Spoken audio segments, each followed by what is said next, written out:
Lietuvām საბჭოთა გავლენები ვერ დაძლია, ასე პასუხობს ქართული ოცნება ოფიციალური ვილნიუსის ახალ სანქციების პაკეტს, რომლის მიხედვითაც დამატებით კიდევ 10 პირი დაასანქცირა Lietuvas საგარეო საქმეთა სამინისტრომ. დღეს ივანიშვილის პარტიამ ახალი ძალებით მიიტანა იერიში ჩვენ პარტნიორებზე და ამ შემთხვევაში საქართველოს მეგობარ Lietuvაზე და გარკვეულწილად საკუთარ თავთან წინააღმდეგობაში მოდიოდნენ განცხადებებით, რომელსაც აკეთებდნენ. ნაწილი ამბობდა იმას, რომ საერთოდ არაფერს ნიშნავს სანქციები, რომელსაც აწესებენ საქართველოს პარტნიორები და მათ არანაირ ზარალს არ აყენებს და ზიანს არ აყენებს ეს სანქციები. ნაწილი კი საუბრობდა იმის შესახებ, რომ ძალიან სამწუხაროა, როდესაც ასეთი გადაწყვეტილებები მიიღება სანქციებთან დაკავშირებით.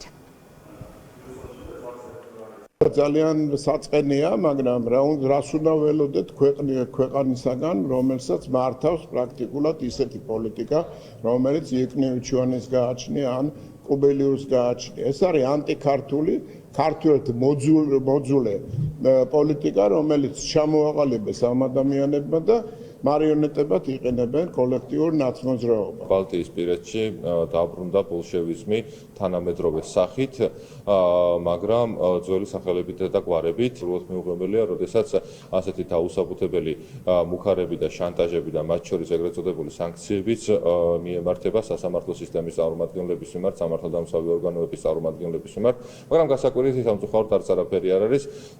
Deep State-ის მართული ხელისუფლების წარმომადგენლები მოქმედებენ ისე, როგორც მოქმედებდნენ ბოლშევიკურ საბჭოთა კავშირში და ნაცისტურ და ფაშისტურ დასავლეთში. სანქციები და მუხარები და სანქციები ქართული ოცნების გუნდისთვის უკვე სასაცილოც აღარ არის უკვე, იმიტომ რომ ჩვენზე ეს რა თქმა უნდა არ მოქმედებს.